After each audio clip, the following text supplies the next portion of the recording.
Estimados y estimadas estudiantes, reciban ustedes un cordial saludo. Espero sinceramente que cada uno de ustedes al momento de ver este video se encuentre bien. Ahora, para no dilatar el inicio de esta clase a distancia y asincrónica, me permito recordarles, antes de entrar en materia, que deben participar del foro que he creado en el campus virtual. Dicho esto, doy por comenzada nuestra segunda clase. Como imagino recordarán ustedes, en nuestra clase anterior, titulada Introducción a la caja de herramientas, les señalé la importancia de pensar desde una perspectiva materialista.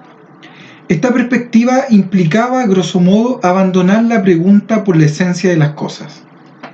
En vez de preguntarnos qué es el mundo, qué es la política o qué es una intervención, señalé que debíamos crear conceptos para transformar el mundo que habitamos. Destaqué además lo inoficioso que era transformar el mundo si manteníamos viejas representaciones a nuestro haber. Sin embargo, eso no significa que debamos desechar todo lo que nos antecede. Hemos heredado no solo un mundo real y deteriorado, sino también hemos heredado un conjunto no despreciable de ideas y reflexiones. No por nada rescataba yo a los presocráticos como una fuente de inspiración. Lo que quiero decir es bastante simple. Para crear conceptos necesitamos sin duda un conjunto de materias primas, tal y como las necesitamos para construir la mundanidad que nos rodea.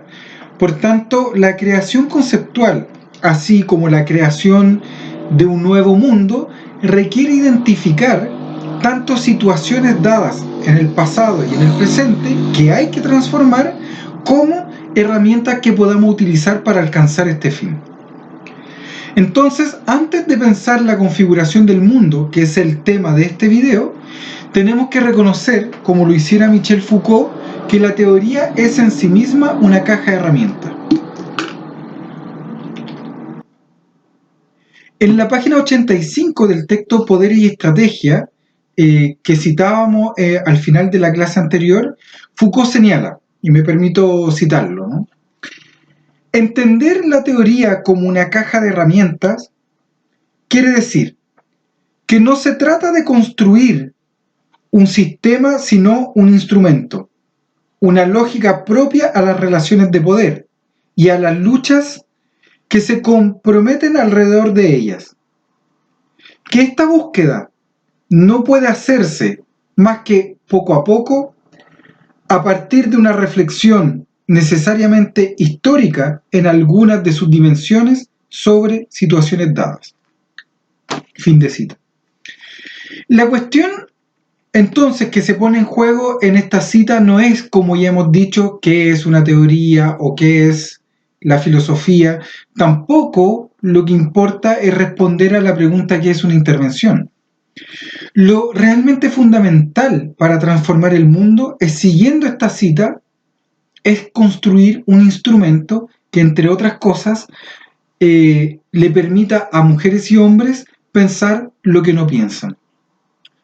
Esto significa que la teoría deja de ser un elemento al servicio de la contemplación para convertirse en un instrumento de intervención. Es preciso agregar, sin embargo, que este instrumento no basta por sí mismo. Pues, como ya vimos en la clase anterior, hace falta que este instrumento pueda devenir junto con otras herramientas. Se trata siempre del devenir de una concatenación de elementos y es por esta razón que precisamos de una caja. Ahora, un breve paréntesis. Cuando señalamos que hay que pensar lo que no pensamos, apelamos a hacemos una distinción respecto de lo que entendemos por conocimiento racional. Cuando nosotros estudiamos, por ejemplo, una carrera como psicología, lo que esperamos es que los profesores nos entreguen un conjunto de herramientas teóricas y prácticas que nos permitan intervenir en un campo determinado. Puede ser organizacional, educacional, clínico, comunitario, etc. Sin embargo, cometemos un error. Y nuestro error es pensar que las herramientas que aprendemos debemos aplicarlas sin modificación, es decir, dogmáticamente sobre una realidad que como ya habíamos señalado, es dinámica. Por lo tanto, la realidad cambia y la teoría, si nosotros la aplicamos de una manera estática sobre una realidad dinámica, no logran conjugarse unas con otras. Es decir, no calza la teoría con la práctica en ese sentido. Y se produce una brecha, una distancia entre ambas cuestiones. Nosotros debemos salvar esta brecha y esta distancia. Y un primer modo para lograr salvar esta distancia es entender el pensamiento no como un cálculo racional. ¿Qué quiere decir esto? Pensar implicaría estar frente a un abismo, ¿no? Es situarse en un abismo y mirar hacia abajo y saber o darnos cuenta que no sabemos dónde vamos a caer. Entonces, el pensamiento tiene que ver con una relación con cierto no saber, no con una razón o una racionalidad instrumental que tenemos a nuestra disposición para llegar y aplicarla.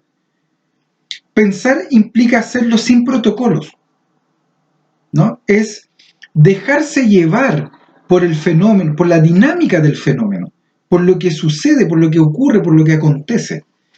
Y en ese sentido, el pensar implica un ejercicio, ¿no? Es una práctica que acontece precisamente ahí donde no sabemos cuál es nuestra meta, cuál es nuestro fin.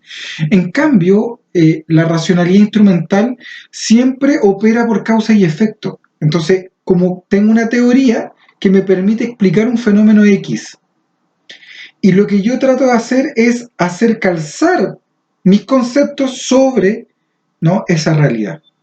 Y es allí donde en general fracasan los profesionales de las ciencias sociales, porque la realidad rechaza esa aplicación, ¿no? Porque nuestros conceptos no es como un puzzle donde todas las piezas calzan justo, ¿no?, simétricamente. Lo que hay es pura simetría.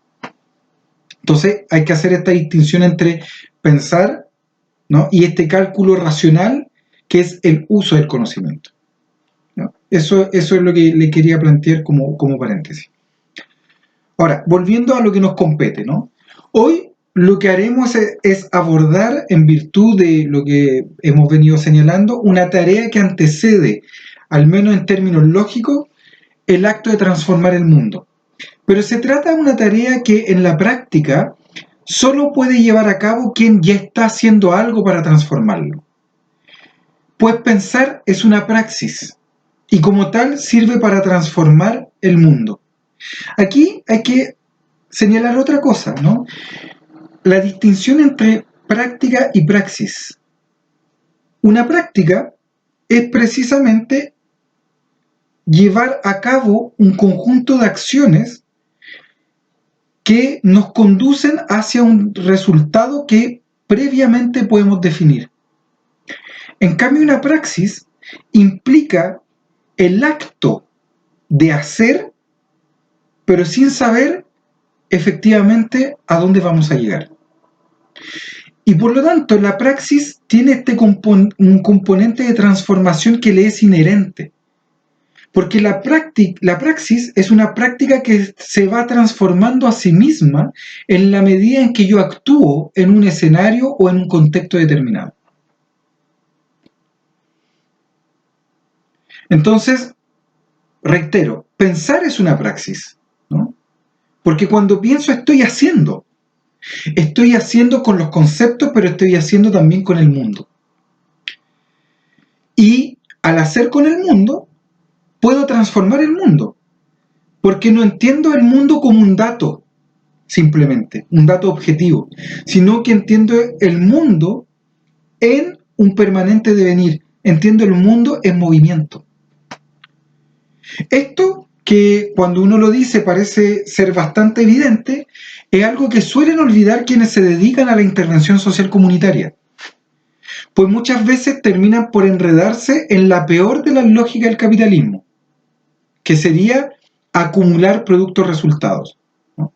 El interventor se dispone a realizar sus acciones con una finalidad, que es cumplir con sus objetivos o con los objetivos que establece un programa social, una política pública, etc. Y por lo tanto, todas las acciones que lleva adelante son para cumplir ese fin. Y por lo tanto desatiende la dinámica de la realidad social. Desatiende el fenómeno en su carácter vivo, ¿no? Todos los fenómenos están vivos, mutan, se transforman, cambian en su apariencia, pero también cambian en sus articulaciones. Y por lo tanto, quien persigue alcanzar resultados previamente definidos, entonces deja de llevar a cabo una práctica transformadora.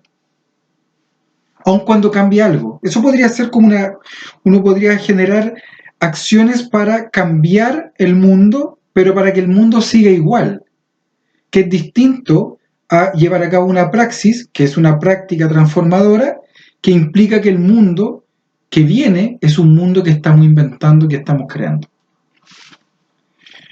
Dejaré de todas maneras esta crítica para más adelante. Ahora nos vamos a concentrar en revisar qué quiere decir pensar la configuración del mundo. Veamos.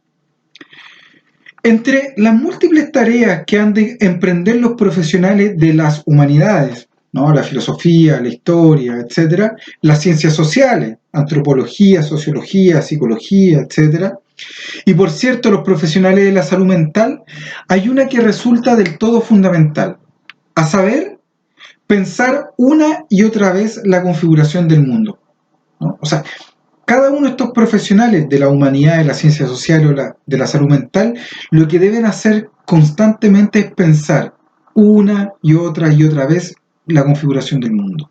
¿Cómo es que se configura el mundo actual?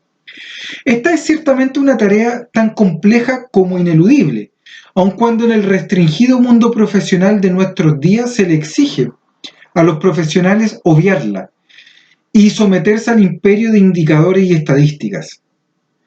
Comprender el mundo a partir de su reducción a datos objetivos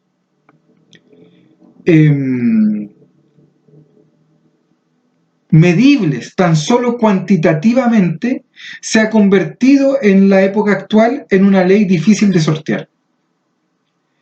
Tanto así que entre los profesionales hay quienes se han sometido voluntaria y otros inconscientemente a dicho imperio, olvidando con ello en estricto sentido que sería imposible intervenir una realidad, cualquiera sea esta, si no se piensa a cada instante la configuración del mundo. Pues no basta con establecer gráfico y porcentaje, ni es suficiente aplicar categorías sobre la realidad para definirla e identificar algo así como su verdad. Esto no quiere decir que haya que desechar los llamados datos duros, sino que es preciso conocer aquellos elementos que, articulándose unos con otros, producen formas determinadas y finitas de configurar el mundo. Y a partir de esas configuraciones, engendrar y avanzar estrategias de intervención que, como vamos a ver más adelante, deben reinventarse en cada paso que damos. Esta cuestión también es fundamental, o esta idea, ¿no? Una intervención debe reinventarse a cada paso que uno da, justamente porque la relación entre los datos objetivos, duros, y los datos subjetivos van cambiando, son dinámicos. Y en la relación y articulación entre ellos van generando nuevos mapas o nuevos territorios. Sin embargo, lo que ocurre es que el divorcio entre lo cuantitativo y lo cualitativo, entre lo supuestamente objetivo, concreto y formalizado, en relación a aquello que sería subjetivo, evanescente y amorfo, no hace más que desdibujar y volver aún más inasible la realidad, ¿no? Es decir, en la medida que se produce este divorcio entre lo objetivo y lo subjetivo, la realidad se vuelve cada vez menos agarrable, se nos escapa, ¿no? Porque la realidad implica componentes de ambas dimensiones. La necesidad de un cruce entre aquellos elementos que tienden, como en la división anunciada, a mantenerse a una cierta distancia, impide nuestra capacidad de captar como señala, por ejemplo, el psicólogo y filósofo argentino Roque Farán, la nodalidad común que nos constituye. Aquí hay una idea importante, la idea de nudo, ¿no? Porque lo que la nodalidad permite ver es precisamente que existe siempre un anudamiento, un entrecruzamiento, un encadenamiento entre elementos de la dimensión objetiva con elementos de la dimensión subjetiva. Para adelantar algunas cosas de esta clase, siempre hay un nudo entre la teoría y la práctica, un nudo indisociable. Y no podemos olvidar que esas cuestiones se anudan. Lo que tenemos que tener es la capacidad de ver en qué punto, ¿no?, se produce ese nudo. Cuáles son los elementos donde se cruzan, digamos, las dimensiones. Captar esta nodalidad será, y no lo olviden, uno de los objetivos de este curso. Ahora bien, ello requiere no solo vencer el divorcio entre lo objetivo y lo subjetivo, sino también afrontar otra manifestación de este divorcio. En tal sentido, un segundo problema, al menos en términos generales, es que los profesionales de las humanidades, de las ciencias sociales y de la ciencia de la salud suelen reproducir en sus actos la tradicional separación entre teoría y práctica. O nos dedicamos a pensar el mundo, o bien lo transitamos aplicando irreflexivamente pautas de acción preestablecidas, ¿no? Hay que romper con este dualismo. En consecuencia, lo que suele hacer un profesional es oscilar entre la supuesta pasividad del pensar y la supuesta dimensión activa del actuar. Esta dicotomía entre el pensar y el actuar hace parte inequívocamente de la estructura misma de Occidente. Eso significa que ella se traduce en un tipo de racionalidad que en la filosofía francesa contemporánea se conoce como logofalocentrismo.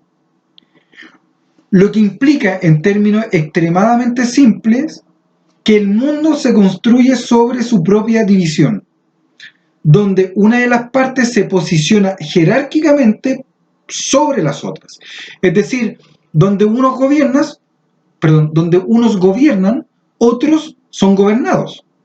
Donde unos piensan, jerarquizan, ordenan, otros ejecutan u obedecen. Donde unos intervienen, otros son intervenidos. ¿Se dan cuenta? Es decir, siempre se presenta en esta lógica logofalocéntrica una dualidad. Ahora, ¿qué quiere decir logofalocentrismo? Implica, digamos, la relación entre logos, la razón, falo, ¿no?, la representación simbólica del pene, pero que viene a simbolizar o a figurar el poder. Entonces, la relación entre la razón y el poder, ¿no?, se pone en el centro de todas las articulaciones de la vida. Y por lo tanto, quien tiene saber, tiene poder. No se refiere, digamos, al saber en el sentido filosófico, ¿no?, de que alguien tiene un saber docto o tiene una relación amorosa, filial con el conocimiento, sino al saber en tanto elementos que permiten una utilidad sobre el mundo, sobre la organización del mundo. Entonces, el logofalocentrismo es la estructura, ¿no?, de Occidente, donde hay unos que mandan y otros obedecen. Unos intervienen y otros son intervenidos. Donde hay algo que siempre se posiciona jerárquicamente sobre otra cosa, ¿no? La teoría, la práctica. La idea, la materia. El hombre, la mujer. El capitalista, el obrero. Y uno podría ver que toda la construcción del mundo occidental tiene que ver con la reproducción de jerarquía a distintos niveles. Entonces, cabe destacar que aquellos que intervienen, por ejemplo, psicólogos, sociólogos, trabajadores sociales, terapeutas ocupacionales, técnicos en intervención o en rehabilitación, etc., en la mayoría de los casos no son los que mandan, pero sí se sitúan en las intervenciones por encima de los intervenidos. Por eso les decía que en distintos niveles. Ejemplos de esta división, solo para que no perdamos de vista el carácter sensible de esta dicotomía y la necesidad de interpretar la configuración del mundo, es que el mundo sigue estando dividido en dos, jerarquizado en dicotomías donde prevalece, lamentablemente, el hombre por sobre la mujer, como les decía. Es por eso que el movimiento feminista adquiere cada día más fuerza, porque hay una necesidad de liberación y emancipación, ¿no? Porque la relación de poder entre hombre y mujer se manifiesta en las distintas dimensiones de la vida cotidiana. O el rico por encima del pobre. Podríamos agregar en ese sentido que la noción de lucha de clase no es anacrónica como muchos creen o quieren hacernos creer, porque sigue habiendo una jerarquización donde los ricos tienen privilegios y los pobres deben vivir la catástrofe, como por ejemplo la actual, muriendo. O como les señalaba, ¿no? La relación entre la idea, ¿no?, contra la materia, la teoría versus la práctica. Esas son manifestaciones de esta dicotomía, ¿no?, que estructura Occidente. Se siguen reproduciendo los viejos esquemas anidados en el dogma de la castración, y por tanto hay quien es propietario y quien se vive en la carencia.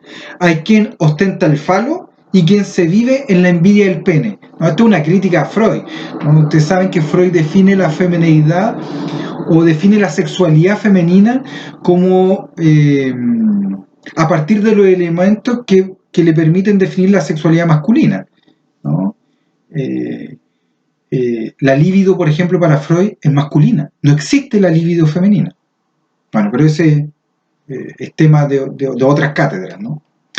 La historia de la humanidad, o la prehistoria de esta, como diría Marx, se ha sostenido sobre esta lógica, como lo confirma, por ejemplo, la literata y filósofa Hélène Cixous. Y en sus palabras, serían las siguientes a propósito de esto. Y aquí voy a leer una cita de Hélène Cixous. Dice: no hay amo sin esclavo, no hay poder económico político sin explotación, no hay clase dominante sin rebaño subyugado, no hay francés sin moro, no hay nazis sin judíos, no hay propiedad sin exclusión. Fin de cita. ¿Se dan cuenta? Ella ahí logra condensar, ¿no?, toda esta jerarquía. Este ordenamiento jerárquico de la realidad implica, cuestión que abordaremos en próximas sesiones, no solo uno de los capítulos más largos de la historia de la filosofía, sino que constituye el carácter estructural de las configuraciones ontológicas que rigen nuestro presente. Pues en un punto son las que promueven un cierto desanudamiento de los elementos que constituyen nuestra realidad, ¿no? Porque en esta dualidad, en esta dicotomía, en esta jerarquización, se produce una distancia, ¿no? Y esa distancia se reproduce constantemente, implicando, digamos, una diferencia entre las partes, ¿no? Una diferencia de importancia. El divorcio entre lo objetivo y lo subjetivo, entre la teoría y la práctica, es un mecanismo, por lo tanto, que ha permitido afirmar y consolidar un conjunto de representaciones estáticas. Sin embargo, cabe preguntarse, como lo ha hecho la misma Hélène Cixous, y aquí la vuelvo a citar, ¿no?, ¿qué sería del logocentrismo, de los grandes sistemas filosóficos, del orden del mundo en general, si la piedra sobre la que han fundado su iglesia se hiciera añicos? Si un día se supiera que el proyecto logocéntrico siempre había sido, inconfesablemente, el de fundar el falocentrismo, el de asegurar el orden masculino, el asegurar a un orden masculino una razón igual a la historia de sí misma. Esta pregunta es tremenda, ¿no? ¿Qué sería de los grandes sistemas filosóficos, del orden del mundo en general, si la piedra sobre la que se funda se hiciera añicos? Es decir, si estas jerarquías se disolvieran, ¿qué pasaría con el orden del mundo? Por ejemplo, el virus, el SARS-CoV-2, ¿no? Que produce la enfermedad del COVID-19, está haciendo añicos parte, digamos, de la construcción general del mundo. Porque pone en tela de juicio el lugar del hombre respecto de la naturaleza, ¿no? Pone en tela de juicio esa grandilocuencia que el hombre se da a sí mismo respecto de un mundo que él creía que podía dominar sin límite, ¿no? Imagínense qué es el estallido social, ¿no? Si no es algo que viene a poner en tensión precisamente el orden del mundo en general, el orden económico-político que implica el neoliberalismo. El estallido social lo pone en tensión. Ahora, si logrará quebrar o no, hacer añicos ese sistema, está aún por verse, ¿no? Pero eso sería, por ejemplo, una revolución, aquello que es capaz de hacer añico un cierto orden del mundo. La respuesta frente a estas preguntas, por supuesto, en el texto de El Enciso no se hace esperar. Si la piedra se hiciera añico, ella dice, entonces todas las historias se contarían de otro modo. El futuro sería impredecible. Las fuerzas históricas cambiarían de manos, de cuerpos. Otro pensamiento, aún no pensable, transformaría el funcionamiento de toda sociedad. Y eso es lo que está en juego en la intervención. Pero está en juego en una intervención cuando la intervención es capaz, ¿no?, de romper con esa jerarquía. Y eso es lo que nosotros tenemos que, hacia lo que tenemos que avanzar cuando señalábamos, digamos, si íbamos a ser capaces, ¿no?, de generar una intervención inédita. Y lo inédito en este caso sería romper con las jerarquías.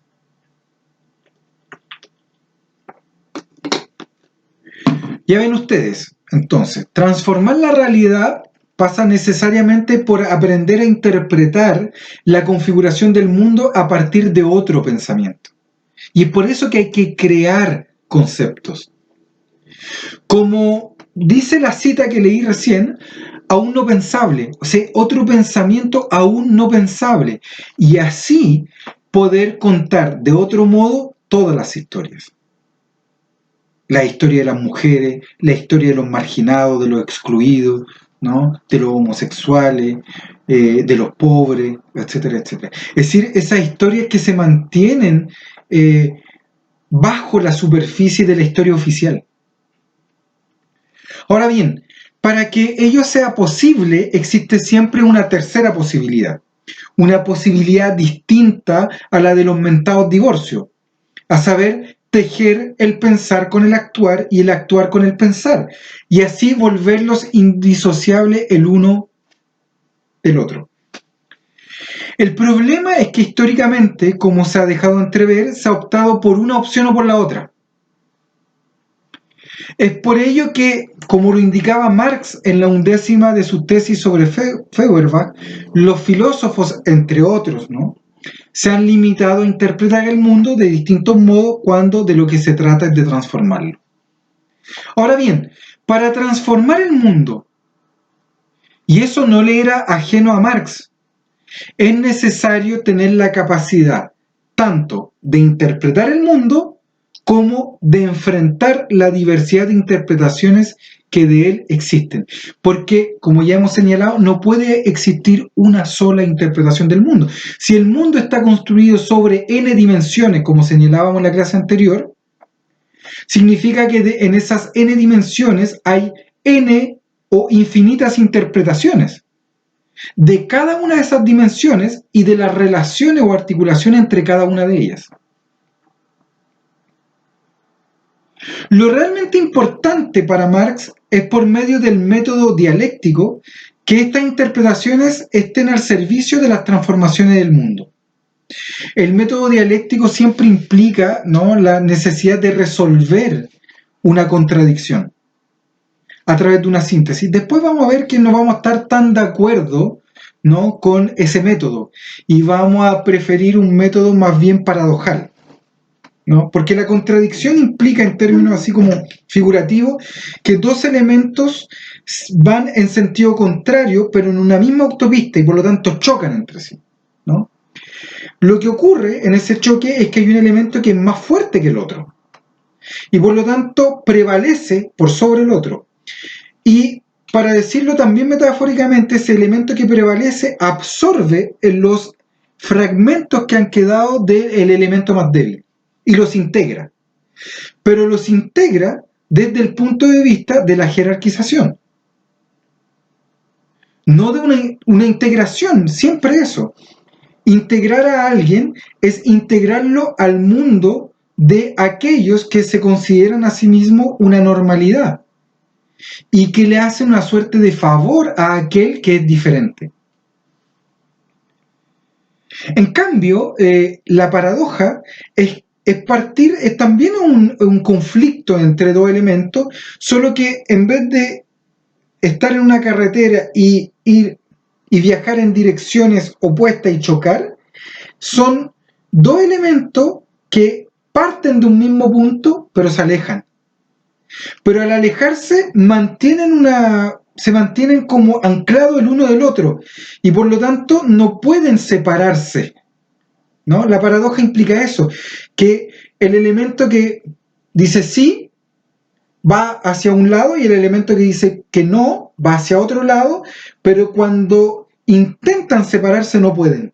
Y eso significa, por ejemplo, que una moneda tiene dos caras y que las dos caras de la moneda son parte de la misma moneda, y tendríamos que leer e interpretar el mundo en función precisamente de no entender como que son dos elementos distintos que van a chocar, sino que el mundo parte de elementos diferentes que intentan separarse pero que los mantiene siempre en una armonía entre los opuestos. Esto, por ejemplo, uno lo puede ver en Heráclito, a propósito de los presocráticos que yo mencionaba antes. Porque Heráclito piensa, digamos, que existe un mundo ordenado en función de la armonía de los contrarios. Bueno, en el caso de que esto ocurra, la filosofía ha de convertirse en un instrumento para operar dicha tarea, ¿no? Que es la transformación del mundo. Sin duda no se trata de una tarea sencilla, ni se restringe ella, como podría imaginarse, a un ejercicio meramente intelectivo, ¿no? Meramente intelectual, en el que se le pueda otorgar al mundo una forma idealmente determinada, para con posterioridad plasmarla sobre una materia pasiva y darle una forma concreta, que es el modo en cómo ha pensado la filosofía tradicionalmente, ¿no? Lo que se llama el ilemorfismo en Aristóteles, ¿no? Y lee la materia y la materia es pasiva, en cambio la forma es forma y la forma es activa. Entonces la forma, ¿no? Como en la contradicción, envuelve la materia que era morfa y le da una determinada forma, ¿no? Le da un determinado orden, la dota de una determinada arquitectura. Muy por el contrario, se trata entonces de un ejercicio en el que una experiencia ha de ser pensada en su devenir material, ¿no? Entonces hay que pensar la experiencia desde un devenir material, pensar desde el devenir de la materia y no a partir de la idea. Ahí está el meollo de la cuestión que estoy planteando. Pero yo me imagino y supongo que ustedes se estarán preguntando, ¿cómo es eso posible? Pues bien, ahí tenemos otro de los objetivos principales de este curso, ¿no? Responder esta pregunta. Entonces, volvamos a comenzar y hagámoslo por medio de algunas preguntas. ¿Cómo pensar la configuración del mundo? Tengo una primera pregunta. ¿Cómo pensar la configuración del mundo? ¿Cómo hacerlo sin recurrir a una lógica dualista? Es decir, a una jerarquía. ¿Cómo pensar entonces desde una perspectiva material y cómo hacerlo a partir de su carácter metamórfico, ¿no? Metamórfico significa que la materia está constantemente cambiando de forma y por lo tanto no puede ser aprisionada, como ocurre en el ilemorfismo de Aristóteles. Ante esto, no tenemos que preguntar si servirá aún la filosofía. especialmente ahora que existe una tecnificación creciente de los saberes, ¿no? Que se opone a la historia de las ideas para tales efectos, ¿no? Hoy día sabemos que, de hecho, la universidad tiene un giro hacia lo técnico. La universidad tradicionalmente era un lugar para reflexionar, para pensar, para vagar con las ideas, ¿no? Y hoy día se ha convertido en un espacio donde se deben entregarle herramientas técnicas a los profesionales para que ejecuten planes y programas. Si nosotros seguimos un conjunto de pensadores contemporáneos, que ya iremos descubriendo, pero que he mencionado en la primera cápsula de video, mi respuesta es que solo mediante la filosofía se puede pensar la configuración del mundo. No obstante, para que ello tenga sentido, en un contexto donde la formación universitaria apuesta por una tecnificación de las prácticas profesionales, es necesario que el pensar acontezca, como por ejemplo lo ha señalado recientemente Roque Farán, de quien ya leí una cita antes. Es necesario lo siguiente. Él dice, en el medio mismo, ni antes ni después, y entre múltiples medios no hegemónicos, junto a otras prácticas, problematizando no solo las respuestas que normalmente se dan, sino ante todo las preguntas que se formulan y los lugares comunes desde donde uno se hace estas preguntas. Es decir,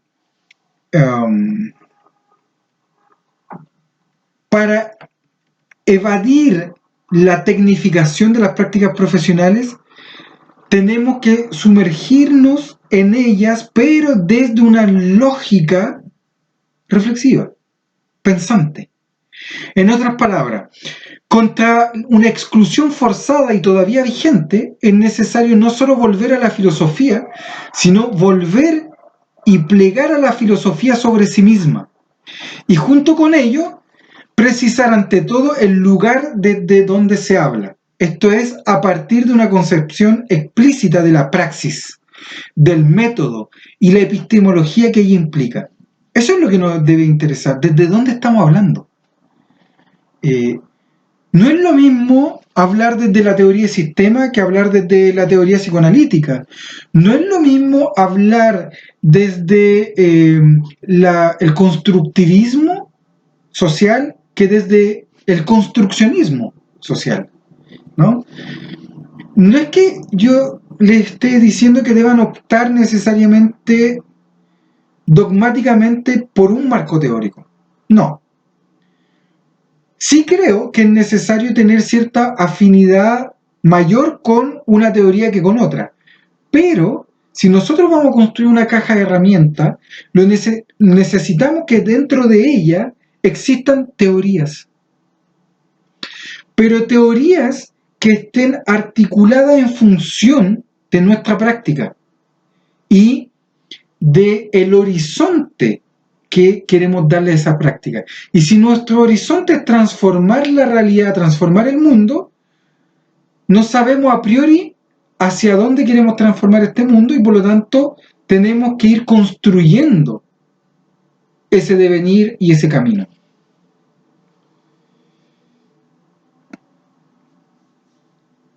Entonces, tendríamos que señalar a partir de este punto que no existen prácticas neutras filosóficamente hablando. Todas nuestras prácticas tienen una relación indisociable con la filosofía. Así como por extensión tampoco existen prácticas neutras en un sentido político, ideológico y técnico, como les mencioné que solía decir Domingo Asun Salazar, digamos, en el PPT de presentación de este curso. Esta constatación exige, por tanto, revisar e interrogar nuestra forma de interpretar los modos en cómo el mundo se configura. Es decir, el mundo se configura desde distintos modos. Y lo que nosotros debemos hacer es interpretar estos modos de configuración. El ejercicio de la interpretación ha de volcarse sobre la interpretación misma. que hace del mundo un mundo conocido, para precisamente encontrarnos con lo desconocido que ya habita en el mundo. En efecto, si deseamos transformar la realidad, necesitamos un método a partir del cual no solo interpretar la configuración del mundo, sino la configuración misma de nuestro propio pensamiento. En suma, o en resumen, hasta aquí hemos señalado lo necesario que resultaría tejer el pensar con el actuar, y viceversa. Pero la pregunta es, ¿cómo hacer esto? ¿Y cómo hacerlo en nuestros respectivos ámbitos de acción? Desde una perspectiva técnica, tanto un profesional de las ciencias sociales como un profesional de la salud y de la salud mental, diría, siguiendo la tradición en la que ha sido formado, que un modo de acceder y conocer la configuración del mundo pasa por realizar un diagnóstico. Ese es el modo tradicional, ¿no?, de poner esto en perspectiva técnica, ¿no? Un profesional debe hacer un diagnóstico. Existen diferentes modalidades de realizar un diagnóstico. Sin embargo, la esencia de esto consiste, metafóricamente, en congelar la realidad en una fotografía o bien en una suerte de radiografía de lo social, ¿no? En el caso de la fotografía, como es obvio, la imagen que obtenemos no revela sino aquello que se encuentra en la superficie, lo que está al alcance de los ojos, y por tanto da cuenta de los contornos de la realidad, ¿no?, de los lugares y las posiciones que ocupan los elementos que han sido registrados dentro de la fotografía. Uno puede dar cuenta de los colores cuando no es una fotografía en blanco y negro, ¿no? Modo que sería aún menos detallado de representar un contexto. Por lo tanto, una fotografía da cuenta de los matices y las formas, aun cuando quien vea la fotografía no sea siempre capaz de verlos. Entonces, una fotografía es un diagnóstico, en tanto fotografía es una imagen estática de un momento determinado de la realidad. ¿Qué es lo que pierde la fotografía? El carácter vivo de los fenómenos, el carácter vivo del mundo. Y ahí tenemos un problema grave.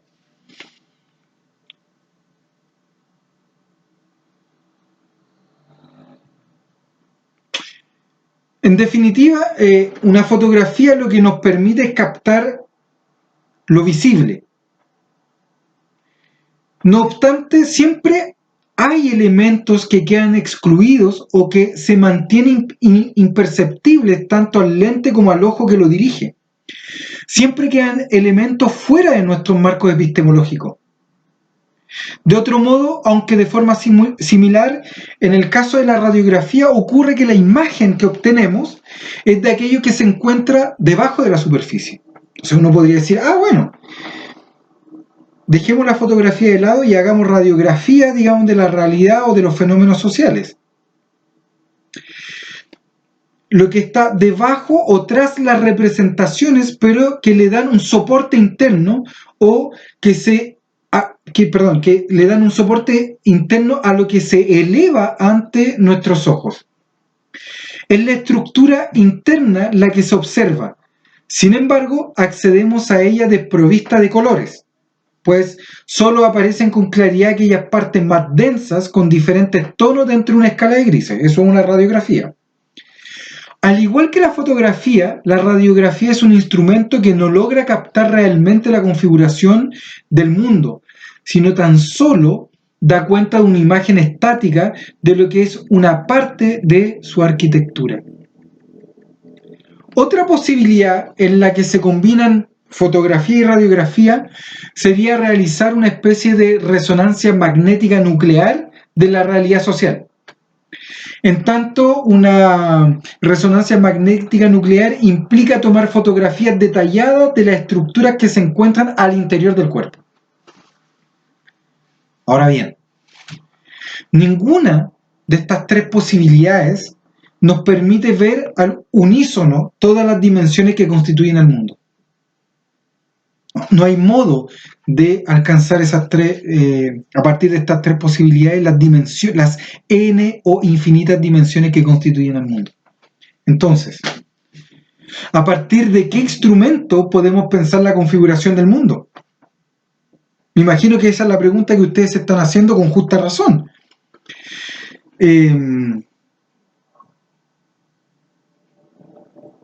También me podrían decir ustedes que no hacen falta instrumentos tecnológicos ni de primera ni de última generación para ello, sino que solo se requiere identificar un método y una técnica adecuada que nos permita recopilar, sistematizar e interpretar los datos que reflejan simbólicamente la constitución del mundo, y en función de esos datos conocer la realidad, contextualizarla, para posteriormente planear y programar intervenciones de acuerdo a los resultados obtenidos por este método.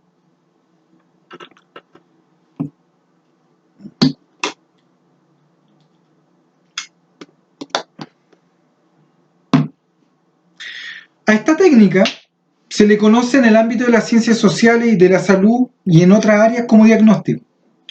Y estos se organizan en torno a distintos tipos de saberes. Saber médico, psicológico, desde la psicopatología social, desde lo social, ¿no? La sociología con las estructuras de relaciones, la relación entre instituciones y hombres, etc. Esto supone en consecuencia que cuando un profesional realiza un diagnóstico, sea este de índole físico, médico, psíquico, social, histórico, económico, político, por ejemplo, se basa en un determinado saber o conocimiento que ha adquirido previamente con el objeto de caracterizar una situación determinada. En términos simples, es este saber el que le permite al profesional realizar el mentado diagnóstico, pues sin él, ningún resultado se podría establecer en torno a la observación de un hecho. Como han de haber aprendido antes, la palabra diagnóstico, y me parece que esto es algo que han visto en Praxis 3, creo, está compuesta por el prefijo griego dia, cuyo significado es a través, y por la palabra también griega gnosis, que significa conocimiento. Por tanto, un diagnóstico es lo que observamos a través de un conocimiento. Al decir, comillas, a través de o, comillas, por medio de un conocimiento, se alude a la necesidad de contar con un instrumento que nos permita iluminar y caracterizar una situación o un contexto. En tal sentido, no es ociosa la metáfora de la fotografía, de la radiografía e incluso de la resonancia magnética nuclear, pues estos son instrumentos cuya finalidad nos permiten conocer una situación de modo tal que podamos tomar decisiones y así poder actuar sobre ella con conocimiento de causa. Para decirlo en otras palabras, ¿no? La realización de un diagnóstico se basa en el hecho supuestamente necesario de conocer una realidad para actuar sobre ella con eficacia. En este sentido, la ejecución de un diagnóstico se convierte en uno de los primeros pasos en el camino que conduce al profesional a intervenir una determinada situación. Se nos ha enseñado hasta el cansancio bajo esta lógica que no podemos planificar ninguna intervención si antes no hemos organizado y ordenado un modo de leer e interpretar una situación concreta que evidentemente se nos presenta como una situación problema. De buena primera, no pareciera haber despropósito alguno en la realización de un diagnóstico. Es más, en general es poco probable que alguien se rehúse a llevarlo a cabo antes de iniciar un proceso de intervención. Ahora bien, a pesar de la utilidad o precisamente debido a lo útil que resulta la realización de diagnósticos, especialmente para las instituciones gubernamentales y no gubernamentales, pero que se financian con fondos del Estado, es que habría que cuestionar no solo su acervo ideal, sino también su valor material. Es preciso señalar, antes de continuar en esta deriva, que todo diagnóstico pretende, en el momento mismo en que se ejecuta, convertirse en un esquema hermenéutico motor. ¿Qué quiere decir un esquema hermenéutico motor? Como habíamos señalado antes, todo pensamiento y por extensión todo conocimiento requieren parte de un esquema o de un motivo que permita la adaptación de una perspectiva exegética, esto es decir, interpretativa, a la realidad, que les externa y a las tendencias históricas que justifican esa realidad. En tal sentido, como ha señalado una filósofa francesa contemporánea llamada Catherine Malabou, pensar es siempre esquematizar, pasar del concepto a la existencia, llevando a la existencia un concepto transformado. No obstante, la condición general para la realización de un diagnóstico es más bien suspender el último paso, al reificar el primero, es decir, se pasa del concepto a la existencia para, y aquí un neologismo, categorizar, es decir, caracterizar y categorizar la existencia sin que ésta pueda posteriormente transformar el concepto. Ese es el problema del diagnóstico. Veamos, a ver, en otras palabras, para decirlo de otro modo, no basta con enmarcar la realidad en una fotografía. Es preciso interpretar el marco mismo a partir del cual se decide tomar la fotografía y confrontarla con la necesidad histórica que sostiene dicha realidad. El diagnóstico no pasa de ser un reflejo, ¿no?, de un momento que carece de movimiento, que permite, por tanto, formar y reformar como deformar la realidad. O sea, un diagnóstico lo que hace es reunir elementos para leer ciertas significaciones y tendencias que impregnarían a priori la realidad y que al hacerlo a priori le darían forma, pero también permitirían reformarlo en función de las categorías ya existentes. Por eso decíamos que no podemos crear un mundo nuevo y mantener las mismas categorías o los mismos conceptos que teníamos antes. En definitiva, el problema es que no hay diagnóstico alguno que permita revelar en tiempo real la configuración del mundo. Y sin embargo, estamos obligados en el campo de las intervenciones a iniciar nuestro recorrido recolectando y ordenando datos. Tenemos que hacer eso. La cuestión, en efecto, sigue siendo cómo conjugar lo objetivo con lo subjetivo, lo individual con lo social o colectivo, la teoría con la práctica. Una alternativa desde un punto de vista dialéctico sería conjugar lo superficial con lo profundo, el adentro con el afuera, con tal de poder visualizar ambas partes en una misma imagen. Si una tal reconciliación fuese posible, habría un problema que no dejaría de persistir: el hecho de que una imagen es estática y carece de movimiento. Hacer una videograbación, ¿no?, sería una solución como esta, ¿no? No obstante, lo que causa el movimiento de las imágenes, el flujo, la cadencia y el ritmo, se mantiene inaparente. Entonces, ¿cómo hacer aparecer lo inaparente? ¿Cómo pensar el mundo a partir de lo que no aparece en la imagen, pero que permite el movimiento? ¿Cómo pensar el mundo en cuanto tal? ¿No? Ese es el gran dilema. ¿No? Y para ir finalizando, digamos, esta cápsula. Para responder a las preguntas formuladas, sin lugar a dudas, se requiere un método, un camino, ¿no? Esa es la significación de método. Un modo no solo de hacer, sino de hacer discurso en torno a las cosas. No obstante, como hemos visto, el formato y la concepción tradicional de lo que se entiende por diagnóstico no parece ser la herramienta que quisiéramos explorar para tales efectos. O, en su defecto, si no queda otra alternativa, pues las instituciones parecen no estar preparadas para una revolución teórica, tendríamos que hacer como si realizamos un diagnóstico cuando en realidad lo que realmente nos interesa es pasar del conocer al ser de la realidad. ¿no? Pasar del conocer la realidad al ser de la realidad y movernos en ese ser que sería un devenir. Es decir, a través de un diagnóstico somos capaces de conocer la realidad, al menos uno de entre, o sea, podemos conocer al menos uno de entre sus muchos velos, ¿no? Recuerden que la definición de verdad para los griegos era aletheia, develar, ¿no? Entonces, en un diagnóstico somos capaces de conocer la realidad, al menos uno de sus elementos entre muchos, en la medida en que somos capaces de quitar estos velos. Pero no llegamos a captar el ser o la condición ontológica de la realidad. Ese es quizás el mayor de los problemas que han de enfrentar los profesionales que trabajan en el campo social.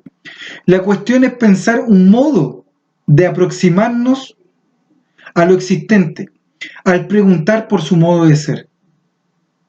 Entonces, si cuando nos enfrentamos, por ejemplo, a alguien que desde la institucionalidad es visto como marginal, en realidad no debemos definir nosotros a priori cuál es su marginalidad, sino tenemos que aproximarnos a esa marginalidad y preguntarle a ella su modo de ser. Y tal vez lo que nos va a ocurrir es que nos demos cuenta que somos nosotros los marginales respecto de él, y no él el marginal. En definitiva, quien desee pensar la configuración del mundo tiene que preguntar por lo dado y sus modos específicos de darse. Es decir, debe preguntarse por la multiplicidad de expresiones de esos seres, pero también ha de preguntarse por su propia concepción del mundo. Allí, una primera tarea tan compleja como ineludible si realmente deseamos transformar la realidad. Bueno, ya estoy un poco excedido en los tiempos, les había dicho que iba a hacer video entre 40 minutos y una hora. Bueno, en realidad estamos justo en 56 minutos, así que lo vamos a dejar hasta aquí por ahora y luego retomaremos este problema de la configuración del mundo. Que estén muy bien.